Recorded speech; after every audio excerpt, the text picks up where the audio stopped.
Welcome to our first event of the semester here at Perry Worldhouse and our first World Today, Can Russia Be Stopped?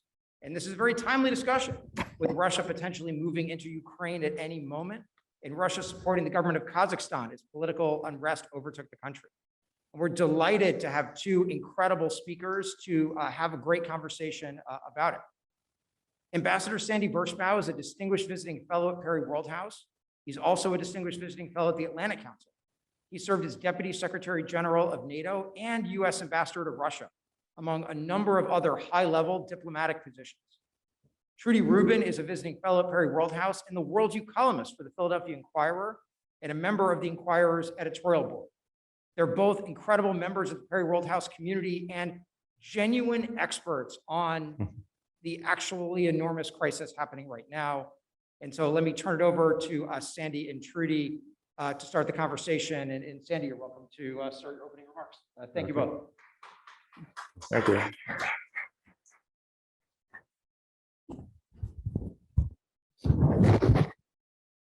Thank you very much, Mike. And great to see a big in-person crowd here today.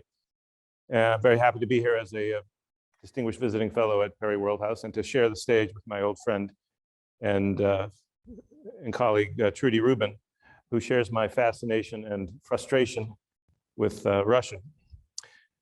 As Mike mentioned, when we chose the date for this event, we didn't realize that we would be discussing how to deal with Russia at such a dramatic moment when Moscow is threatening to unleash the biggest crisis in Europe since World War II. And I have to say, on a personal note, that this moment is especially poignant for me because the Russians are threatening to roll back many of the gains we made in ending the Cold War and building a Europe whole, free, and at peace, as we used to say, including many of the policies that I helped to work on and to shape during my diplomatic career. So it's very painful to watch. Among the things I worked on was strategy for opening NATO's doors to new members while building a strategic partnership with Russia, an alliance with the alliance, as we used to call it in those days. And these policies produced unprecedented peace, freedom, prosperity, and cooperation to all the peoples of Europe, including Russia. But today, Russia wants you to believe that all the problems in the West's relations with Moscow are the fault of NATO enlargement.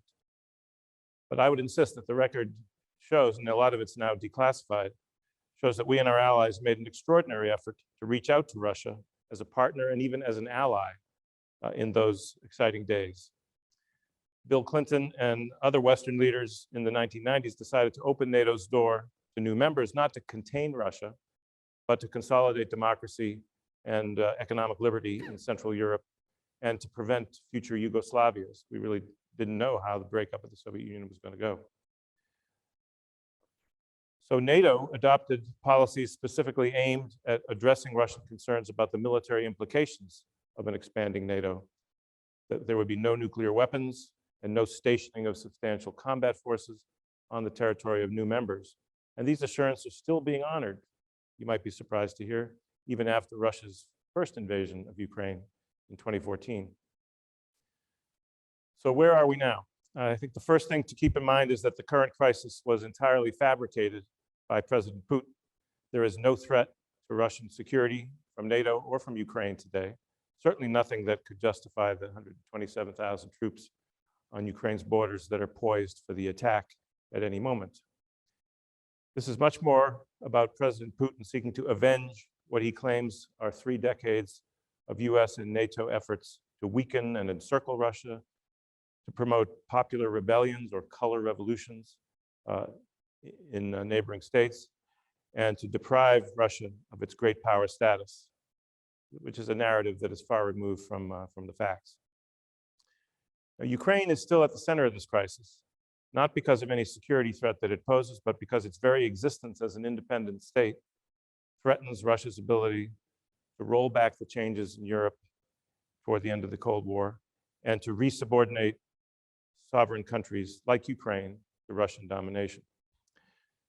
And Ukraine's progress in consolidating freedom and democracy, despite Russia's efforts to dismember it and destabilize it, in my view, are seen by Putin as an existential threat to the Putin system in Russia. Because if Ukrainian democracy is able to lay down deep roots, the Russian people will wonder why a country like Ukraine can have democracy and Russia cannot. It would be to sow the seeds of the kind of color revolutions we saw in Ukraine and other former Soviet states. In that sense, Western ideas are much more of a threat from Putin's point of view than anything NATO has done. Now, Russia's ambitions clearly go beyond reestablishing control over Ukraine and blocking its path to Europe and to NATO. You've heard about these draft treaties Russia has presented to both NATO and the United States. In a nutshell, they would basically force us to turn our Eastern allies and partners into defenseless buffer states. So that isn't going to happen. So what happens next? Diplomatic contacts are continuing this week, even as the war clouds get darker and darker. Some people believe that those draft treaties may have been designed as ultimatums guaranteed to be rejected and then give Russia a pretext for military action against Ukraine. If that proves to be the case, then the diplomacy that's still ongoing will ultimately hit a brick wall. But I'm not convinced Putin has already made up his mind. He may still be testing whether by threatening to invade, he can frighten the West and the Ukrainians into accepting at least some of his demands while avoiding the risks of punishing sanctions, heavy combat casualties that he knows new aggression would bring, as well as a NATO buildup on Russia's western borders that he's keenly trying to prevent. So I think we and our allies, without by any means being optimistic, are still hoping that Russia, despite its current bluster, is still looking for a diplomatic way out. We've been saying to the Russians that the draft treaties, while non-starters in their totality, do contain some more limited proposals for arms control, for risk reduction measures that could offer a way forward as long as they're applied on a reciprocal basis. And these kinds of agreements on potentially on missile deployments, on exercises, could serve as the beginning of a process that could update and perhaps even expand the European security arrangements that were adopted after the fall of the Berlin Wall. So the next few days will tell us whether measures of this sort are going to be enough to convince Putin to step back from the brink. In fact, the US and NATO are likely to present our formal responses to the Russian proposals tomorrow or the day after. I personally worry that Putin, sort of frustrated by his failure to break Ukraine's will since 2014, may feel he has no choice but to deliver on his threats and impose a new Iron Curtain across Europe, regardless of the high price Russia will pay. But I hope I'm wrong. For now, we and our allies, I think, are concentrating on staying united, singing off the same sheet of music, and doing everything we can to deter Russian aggression by highlighting the costs that Russia will incur and continue to offer Russia a diplomatic way out. So, I'm also delighted to see people here in person. And before I start discussion with Ambassador Vershbow, I just want to tell you that if you want to ask questions, you can line up at the mic. There will also be questions from people who are watching online.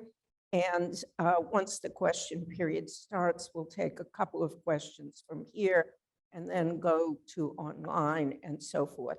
So you're welcome to line up before we start talking if you don't make a lot of noise. And I am delighted to be able to talk about a topic that isn't delightful, but I think very much concerns us all. So Sandia, you talked about Putin's motivation and said that you don't think security is the issue. Not the main issue. The main issue, okay.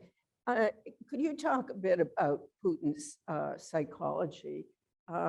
He put out this 7,000-word essay not long ago detailing how he believed that Ukraine was essentially part of Russia, had never stopped being, and was the heart of Russia.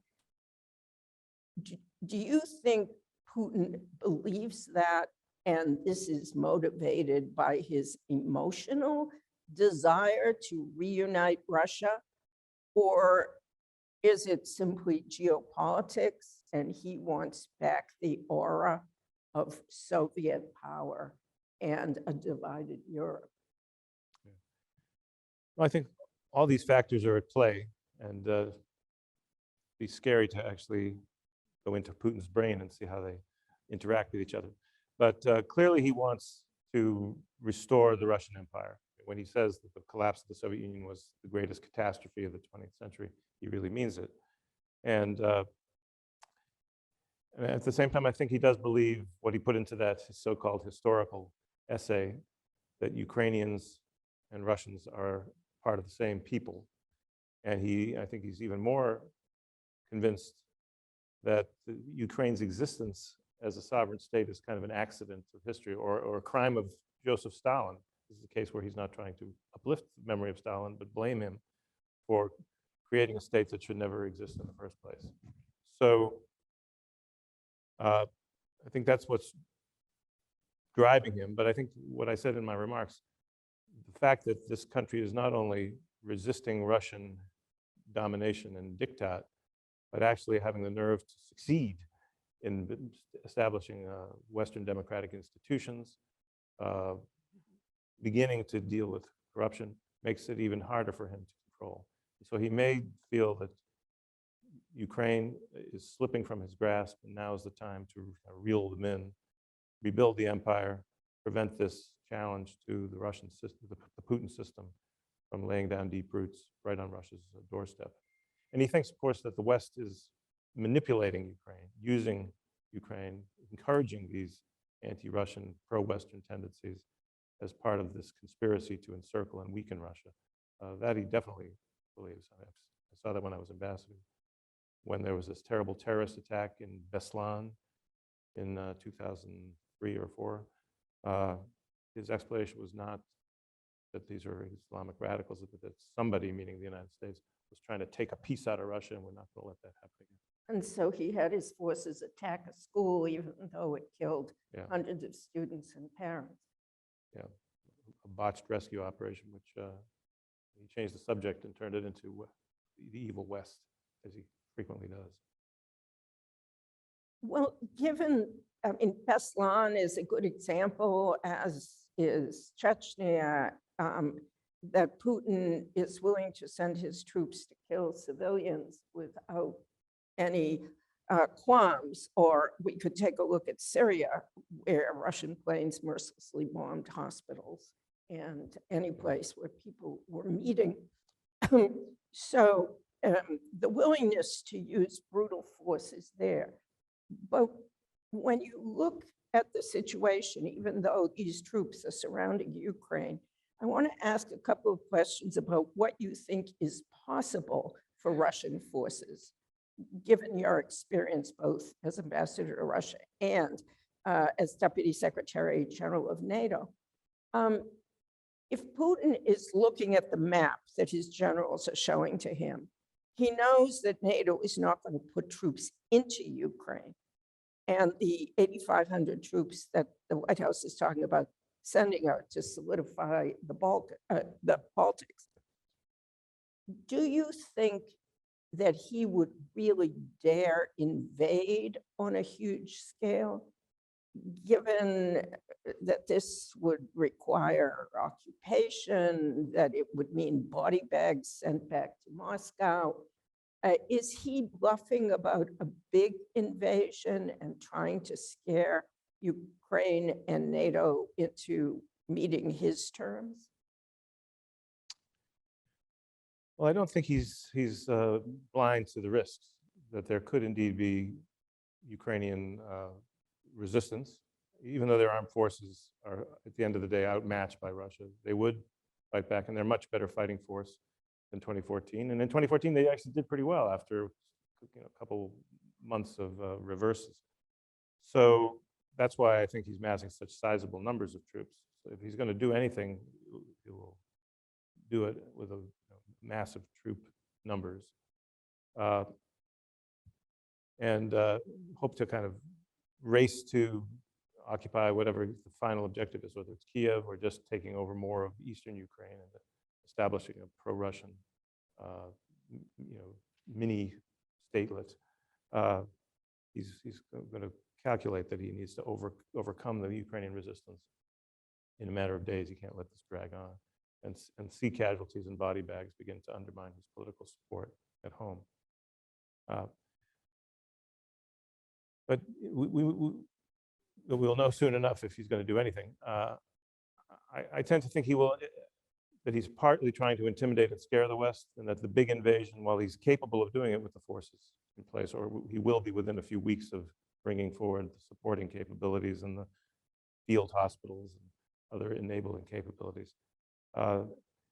If he feels he has to do something, it'll probably be on a more limited scale, a combination of cyber and hybrid attacks, subversion, assassinations, blowing up critical infrastructure, things to destabilize the country and try to kind of force Ukraine to capitulate to his terms without having to go all the way to the large invasion.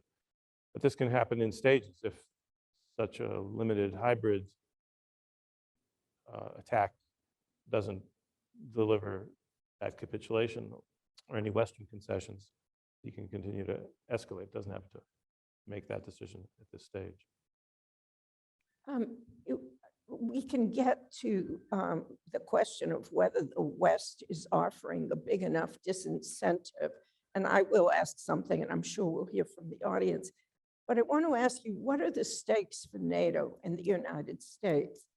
If Putin should invade, whether big or small, whether a massive cyber attack and taking some more territory or trying to do a big invasion, and he is undeterred by Western sanctions, what does that mean for NATO and the United States? I mean, does that sort of put NATO on the rocks? Well, not necessarily, but this is a perilous situation for NATO, and when we've been clear that we're not going to intervene directly and go to war with the Ukrainians. Some people may criticize us for that after the fact, but I think that's prudent if we're dealing with a nuclear superpower on the other side. But I think it will create a real debate about whether NATO has overextended itself in offering political and military support to these former Soviet states, whether we miss the signals from Putin, such as his famous speech in 2007 that kind of threw down the gauntlet to the West. Yet a year later, we went ahead with a somewhat confused decision at Bucharest saying that Ukraine and Georgia will become members without having any idea what we meant by saying that. How, when? And they're no closer to membership now than they were in 2008. So there'll be criticisms for a lot of the mistakes. And there's unfortunately a tendency to blame NATO or blame the West more than blaming Putin. But I think the challenge for NATO will be to try to kind of stick to its, I think, larger policies of supporting newly independent states, or it's not so new any longer, states that became liberated after the Cold War. But think of how we can establish kind of new ground rules for European security, given that the existing rules have not been sufficient to restrain Putin. In your view, what's on offer so far as the preventative threat to Putin, the sanctions that we've seen out there, which don't include a clear decision to sanction Nord Stream 2, the sanctions, sending more troops to the Baltics, is this enough? I mean, you spend time in Moscow. Has Putin gone too far and accepted too much sanctions so far to be stopped by what's on offer? Well, that's a legitimate question. I think we've been trying to deter Putin with the threat of massive punishment, but it may be, in his view, punishment that he can kind of endure. It'll be painful. I think the sanctions that the administration has put together and has gotten the Europeans to largely sign up to, at least for the initial response to any aggression, will be much more substantial, much more harmful to the Russian economy than what we did after 2014, when we were still hoping that we could find a diplomatic off-ramp that never appeared. And we've been trying to deter by building up the military capacity of the Ukrainian armed forces, which now they're rushing shipments in as the clock ticks, in the hopes that the danger of significant combat losses and casualties will give Putin pause. And finally, as you mentioned, NATO is now already beginning the preparations to beef up its presence on the eastern flank, if only to deter any spillover if a war does break out, but also to kind of show the Russians that whatever they thought they were going to achieve in terms of reducing NATO's presence at their doorstep is backfiring. They're actually going to precipitate an increased presence. And oh, by the way, they're also kind of encouraging a new debate in Sweden and Finland about joining NATO, which Putin has fulminated against in the past. Now, does this all add up to preventing Russia from attacking? Probably not. That's the sad reality. Our leverage isn't as substantial as we might wish. And for Putin, this is, as I said, an existential issue. His view that without Ukraine, the Russian Empire will never be complete. So if we have a situation where these sanctions may not deter him, that raises the question, which some experts in Washington have been putting forward. Would it be better for the U.S. to bite the bullet and make an agreement with Putin that Ukraine would not become a NATO member for the next 10, 15, 25 years? One doesn't know if Putin would accept that, but would that be too humiliating a sellout, or would that be recognizing reality? Well, I think politically it would most likely be described as a political sellout. But I think the main deficiency of this proposal for a moratorium, which the proponents argue would not mean stripping Ukraine of its right to seek NATO membership, it just would postponing that. And the problem is that we've sort of been in that situation already since 2008, when we said they will become members, but refused to give them a timetable, and we continue to rebuff them. And it's clear to Putin, he knows better than anyone else, that these countries are not going to join NATO anytime soon. Biden said as much at his press conference the other night. So Putin could have had that kind of informal assurance for the last few years, yet he chose to force the issue. And by forcing the issues, he's actually forcing NATO to take Ukrainian membership more seriously than it has for the last 13 years, the 2008 decision. So the other thing is, there's no indication that Putin would give anything in return for this. He would basically sort of pocket the moratorium and continue to ravage eastern Ukraine with this undeclared war in the Donbass, continue to subvert with cyber and other dirty tricks. And so we'll see. I don't think the idea has any support within NATO. But let's see if we get into a real negotiation with Russia. Some version of it might have legs. Well, I'm going to stop and start taking questions since we have people lined up. If we run out of questions, I have plenty more to ask.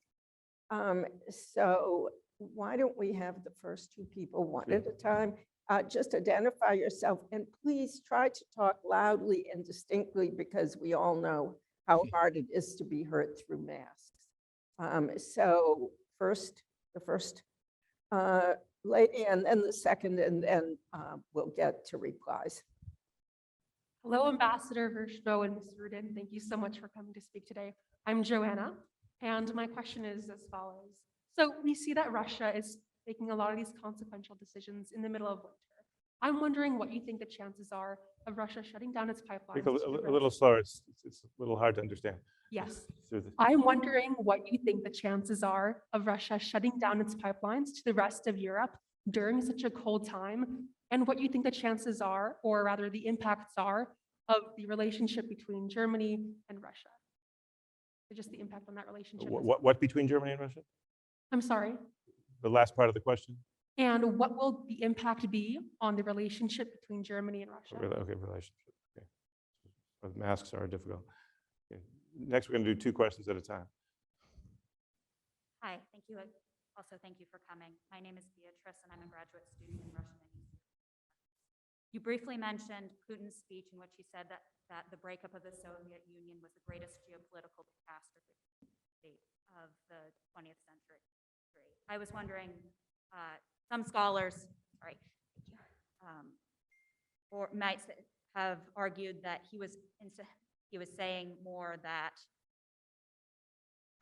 the breakup of the Soviet Union was devastating for Russia on many economic and social levels. The birth rate plummeted, the economy was in the tank. So do you really see that statement as indicative of Putin's desire to reform the Soviet Union in some sense, or was he more talking about what a disaster it was for Russia as a country? Okay, thanks. On the first question, I think there's certainly a serious possibility that Russia will cut off oil and gas supplies to Europe in response to new Western sanctions in the wake of an invasion of Ukraine or any kind of intervention in Ukraine. And unfortunately, Europe is way too dependent on Russian energy supplies. I think it's 40% of their gas comes from Russia, although some of it goes through the Ukrainian pipeline system. So the Russians will have 2 reasons to cut off the gas, not only to punish the Europeans for the sanctions, but to deprive the Ukrainians of transit revenue. But this could be very divisive within NATO, within the European Union, in transatlantic relations. And I think that's one reason why if you look at today's Washington Post, the US is scrambling to come up with some ways to provide alternative sources of energy, to at least mitigate the costs and the political consequences of an oil and gas cutoff. But that's not easy. Oil conceivably could be sourced from many places, but liquefied natural gas depends on there being terminals, which are few and far between in Europe. So Russia will have potential leverage in that regard. On Putin's description of collapse of the Soviet Union as a geopolitical catastrophe, I mean, he's talked about many different dimensions of this, but I think, as I recall, he was speaking more of the geopolitical implications of that Russia lost its superpower status and its ability to decide major issues of European security and global security. He also does demonize the 90s as a period of tremendous hardship and economic suffering for the Russian people. But I think it's the geopolitics of Putin that are most important. I think even to this day, we don't detect that he cares all that much about the economic consequences of continued aggression against Ukraine. And the sanctions have rendered the Russian economy pretty much stagnant for the last 7 or 8 years, and sort of even negative economic growth in some years. And the standard of living of Russian people who used to think Putin had saved them from that squalor of the 90s now are more disgruntled. But with the repression that Putin has carried out in the last year, he doesn't really have to worry about that popular discontent as a real constraint on his foreign policy decision-making. Let's take 2 more questions from here. Take from here. Okay.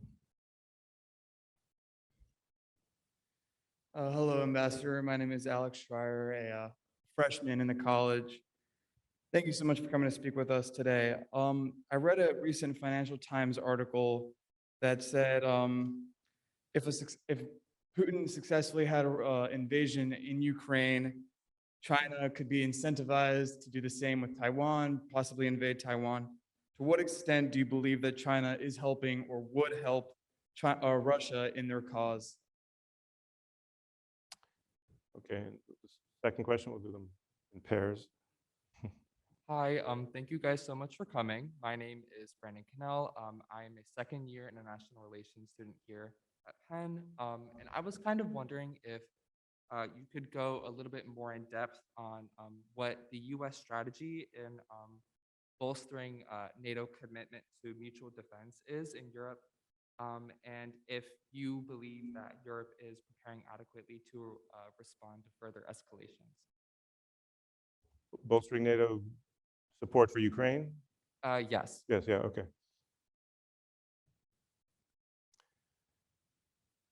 On the first question relating to China and Taiwan, I think in the medium and long term, China will be watching how the US and the West more generally react to potential aggression and additional territorial acquisitions by Putin, as sort of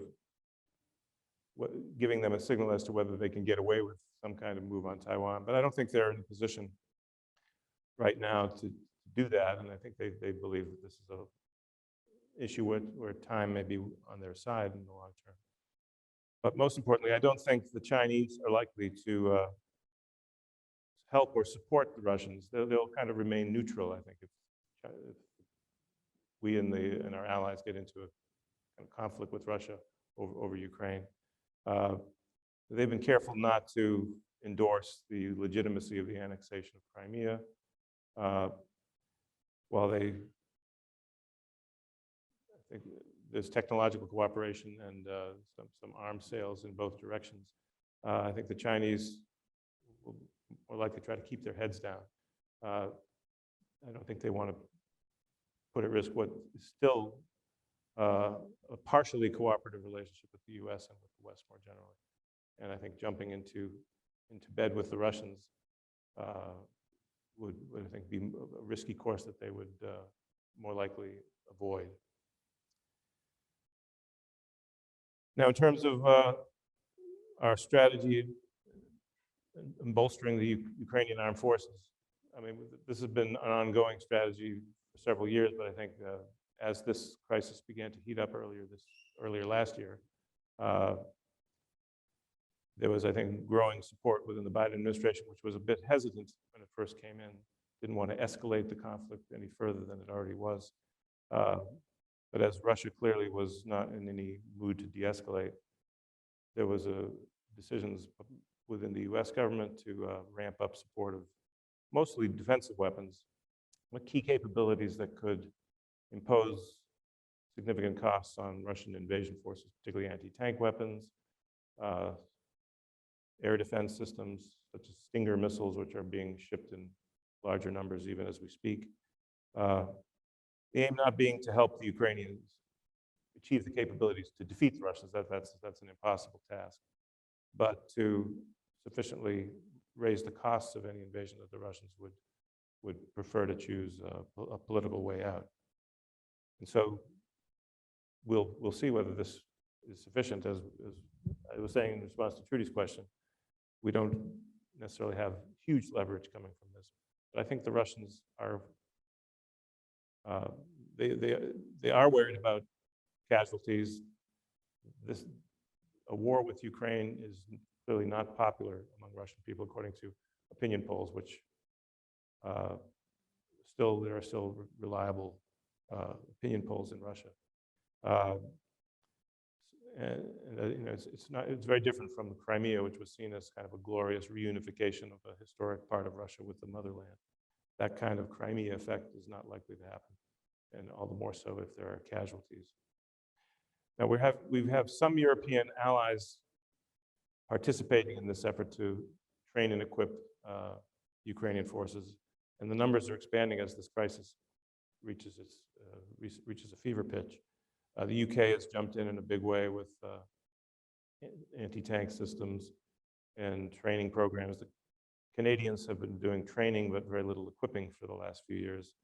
The tiny Baltic states are shipping some of their anti-tank and air defense systems. But there are some allies, Germany, the most conspicuous one, who are opposed to this, saying that arming combatants in a conflict just increases the level of destruction, doesn't contribute to de-escalation. I think this is a legacy of their war guilt from World War II. But it unfortunately doesn't send a tremendous message of allied solidarity that we have a major ally out of step with the rest of the alliance on this.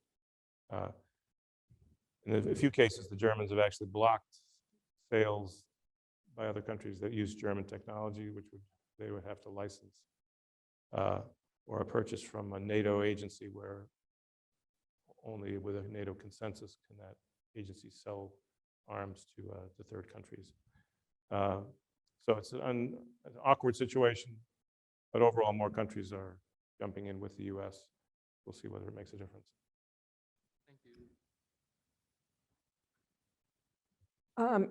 I'm getting a question here from online, but I'm not sure I understand it. Do you see a path towards escalation? Escalation or de-escalation? Oh, D? it says escalation, but de-escalation. De-escalation. Okay, I see plenty of paths towards escalation. Do you see a path towards de-escalation, i.e., does that depend totally on whether Putin wants de-escalation? I add. Well, it's definitely hard to see much evidence that Putin wants de-escalation. But the fact that diplomacy continues suggests he hasn't completely ruled out a political solution, as I was saying at the beginning. Well, some people say that he's buying time for the last of the troops that he's sending with equipment.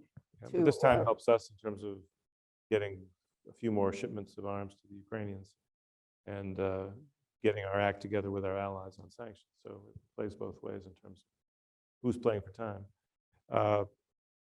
But do I see a potential path to de-escalation? Yes. I mean, I think that what the administration and the allies have both put forward with the Russians could provide a kind of face-saving exit for Putin if he's looking for it. If limited arms control measures, such as agreeing to renounce the option of putting intermediate-range missiles outside of NATO territory. Putin thinks we're going to put them in Ukraine. We have no plan to put them in Ukraine, but we could commit never to put them in Ukraine.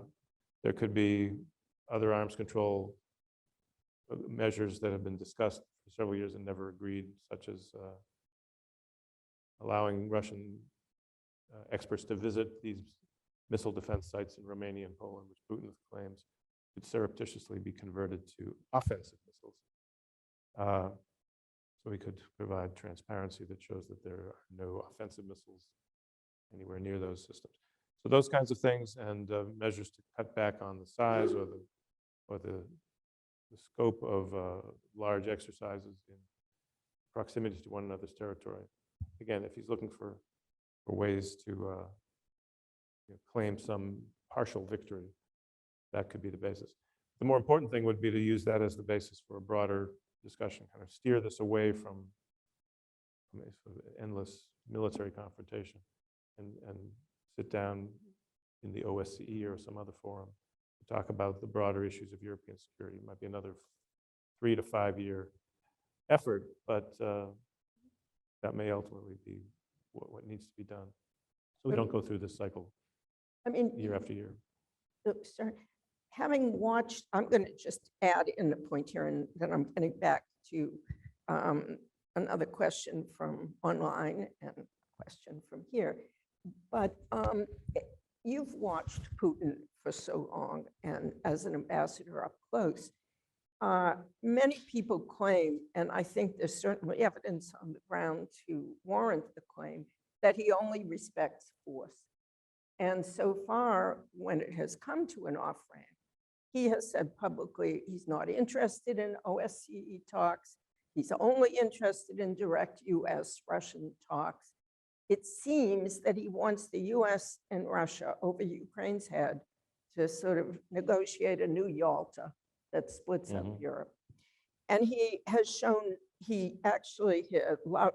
Foreign Minister Lavrov dismissed the idea of talking about missile placement in Europe on both sides and talking about troop exercises on both sides, the kind of thing that would lead to a negotiating off-ramp. So do you think that Putin only respects force and really has no interest in the kind of negotiations that NATO is proposing? Well, there's clearly not all that much interest that we've seen, and they've kind of given mixed signals about whether there's anything that they could agree to pursue from the U.S. response to their position. So we'll know soon enough in the next few days on that question. But on the broader question, yes, I think Putin does respect force, and unfortunately, he may sense, he may exaggerate what he sees, but I think he sees weakness in the U.S. after the botched withdrawal from Afghanistan. He sees disagreement within NATO. He sees new uncertain governments in places like Germany, with a coalition that clearly is somewhat divided on how to deal with Russia. He sees French President Macron striking out in his own direction.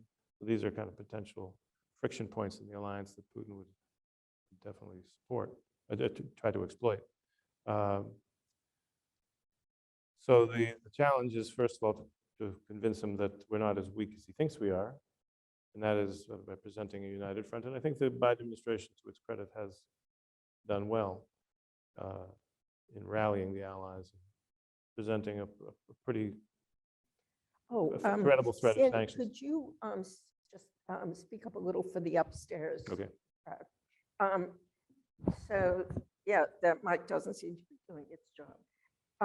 So, I mean, you think the US has done what can be done? I didn't mean to interrupt. I got a clip.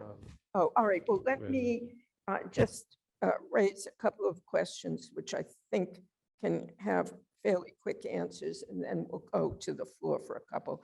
Firstly, why is the UN not really a factor in the conversations regarding the crisis? And then secondly, what does the future of Nord Stream 2 look like, given the current crisis and outspoken opposition in Congress?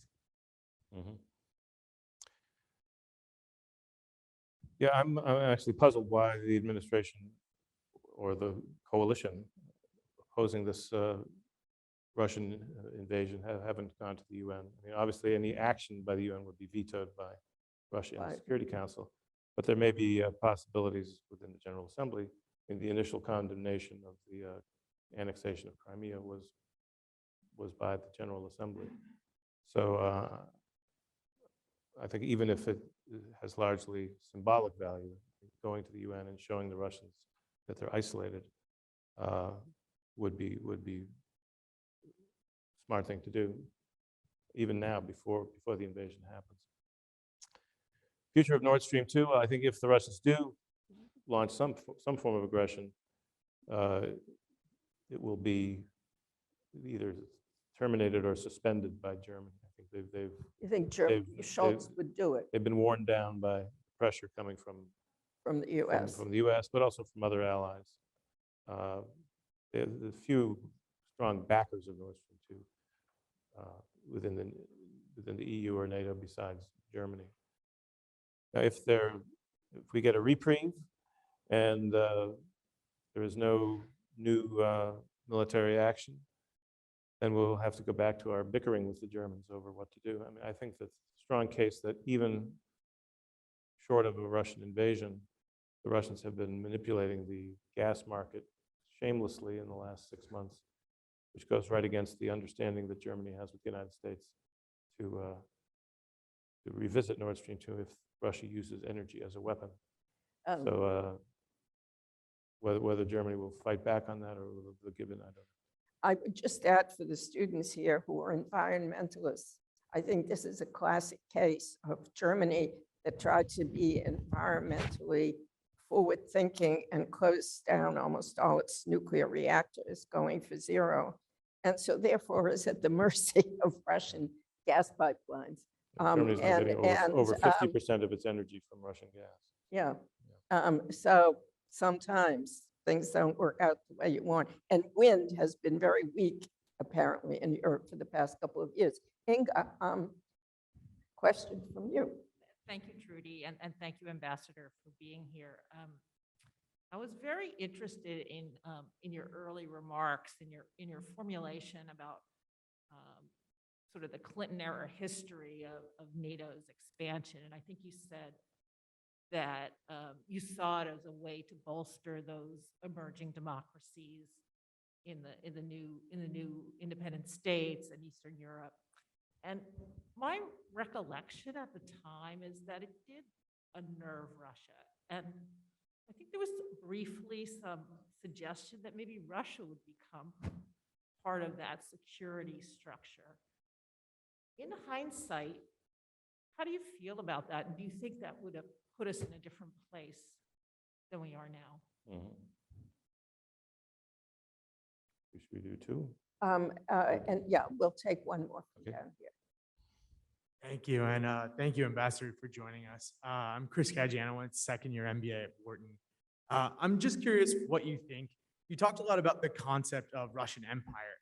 So in terms of the other frozen conflicts in the region, do you anticipate some sort of cascading effect in maybe Abkhazia, Transnistria, all these other Russian incursions and irredentist movements that have popped up? Is this just maybe a precursor for annexing further former post-Soviet regions? Okay, that's a good question. First, on the history of NATO enlargement, yeah, the Russians, I didn't suggest that the Russians were in favor of NATO enlargement. And I remember in the early 90s, the Russians were keenly urging the Clinton administration to focus more on the partnership for peace that had been developed first and foremost by the Pentagon, to focus on an inclusive framework for military cooperation, but not involving NATO membership. But President Clinton himself was quite passionate about this issue, and he felt that it was a question of historical justice to the countries that had been part of the Warsaw Pact or living behind the Iron Curtain, that we had to kind of right the wrongs of Yalta.